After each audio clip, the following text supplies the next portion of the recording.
নমস্কার বন্ধুরা, আমাদের চ্যানেলে আপনাদের স্বাগত।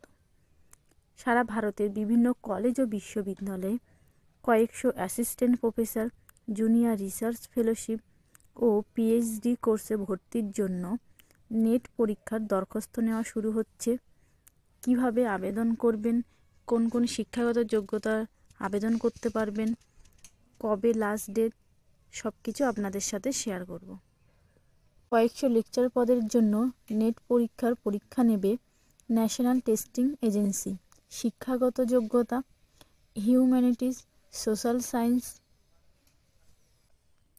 কম্পিউটার সায়েন্স অ্যান্ড অ্যাপ্লিকেশন ও ইলেকট্রনিক্স সায়েন্সে পোস্ট গ্র্যাজুয়েট অর্থাৎ এমএতে 55% নাম্বার পেয়ে থাকতে হবে। ওবিসি, তপশিলি ও প্রতিবন্ধী হলে 50% নাম্বার পেয়ে থাকলে আবেদন করতে পারবেন।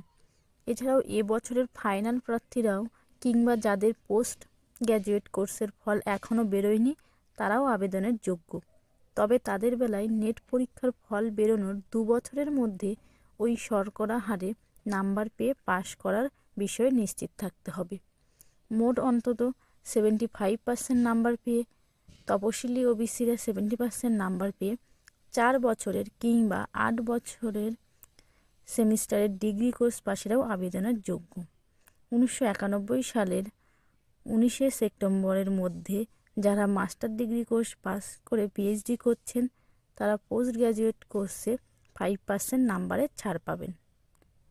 এবং 2009 সালের ইউজিসি অনুযায়ী পিএইচডি ডিগ্রি থাকলে অ্যাসিস্ট্যান্ট প্রফেসর পদের জন্য নেট পরীক্ষা দিতে হবে না। আর 2002 সালের 1 জুনের আগে সেট পরীক্ষার কোয়ালিফাই করে থাকলে সারা ভারতের যে কোনো জায়গায় অ্যাসিস্ট্যান্ট প্রফেসরের জন্য নেট পরীক্ষা দিতে হবে না।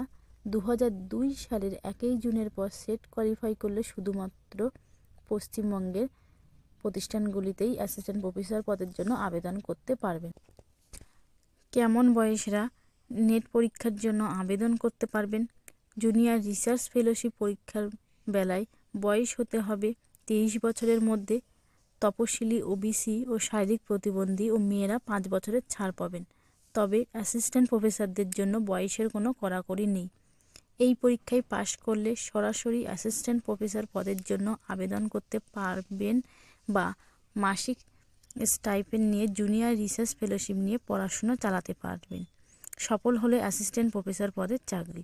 ফেলোশিপের জন্য যারা এই পরীক্ষায় পাশ করবেন তারা অ্যাসিস্ট্যান্ট প্রফেসরের যোগ্যতা পাবেন, আর অ্যাসিস্ট্যান্ট প্রফেসর পরীক্ষায় পাশ করলে জুনিয়র ফেলোশিপের যোগ্যতা পাবেন।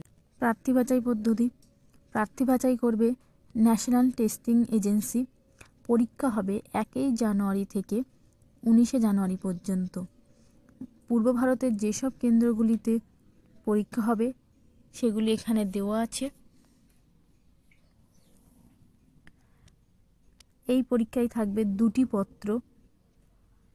ফার্স্ট পেপারে 100 নম্বরের পরীক্ষা হবে, প্রশ্ন থাকবে 50টি, প্রতিটা প্রশ্ন থাকবে 2 নম্বরে। দ্বিতীয় পেপারে 200 নম্বরের পরীক্ষা হবে। এই পেপারে 100টি প্রশ্ন থাকবে, প্রতিটি প্রশ্ন 2 নম্বরের থাকবে। প্রশ্ন হবে ইংরাজিতে ও হিন্দিতে। ফার্স্ট পেপারের পরীক্ষায় যে যে বিষয়গুলি থাকবে সেগুলি এখানে দেওয়া আছে। সেকেন্ড পেপারে যে যে বিষয়গুলি থাকবে সেগুলি এখানে দেওয়া আছে। এছাড়াও কিন্তু আপনারা এই ওয়েবসাইট থেকে সমস্ত সিলেবাস দেখতে পারবেন। প্রথম ও দ্বিতীয় পেপারের সময় থাকবে 3 ঘন্টা। নেগেটিভ মার্কিং নেই। দরখাস্ত করার পদ্ধতি: অনলাইনে দরখাস্ত করতে পারবেন 10 ডিসেম্বরের মধ্যে এই ওয়েবসাইট থেকে। প্রথমে ওপরের ওই ওয়েবসাইটে গিয়ে যাবতীয় তথ্য দিয়ে সাবমিট করবেন। তারপর system generate application number note করে নেবেন। এরপর স্ক্যান করা ফটো, সিগনেচার আপলোড করতে হবে। তারপর পরীক্ষার ফি বাবদ 1150 টাকা দিতে হবে জেনারেলদের, এবং 600 টাকা দিতে হবে ওবিসিদের ক্ষেত্রে। তপশিলি জাতি, উপজাতি, ট্রান্সজেন্ডার, প্রতিবন্ধীদের ক্ষেত্রে 325 টাকা।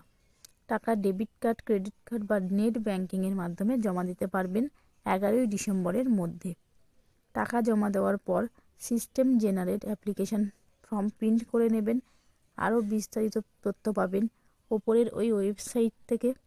দরখাস্ত করার পর সংশোধন করতে পারবেন 12 এবং 13 ডিসেম্বর পর্যন্ত। প্রথম পেপার এবং দ্বিতীয় পেপারে কোয়ালিফাইং নাম্বার পেয়ে থাকলে আপনারা সফল হবেন।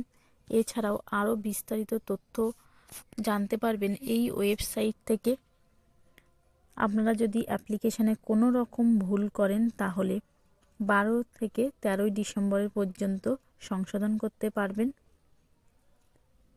এবং আমাদের ভিডিওটি যদি ভালো লেগে থাকে চ্যানেলটিকে সাবস্ক্রাইব করে পাশে থাকবেন আর নতুন নতুন ভিডিও পেতে নোটিফিকেশানটি অন করে রাখবেন।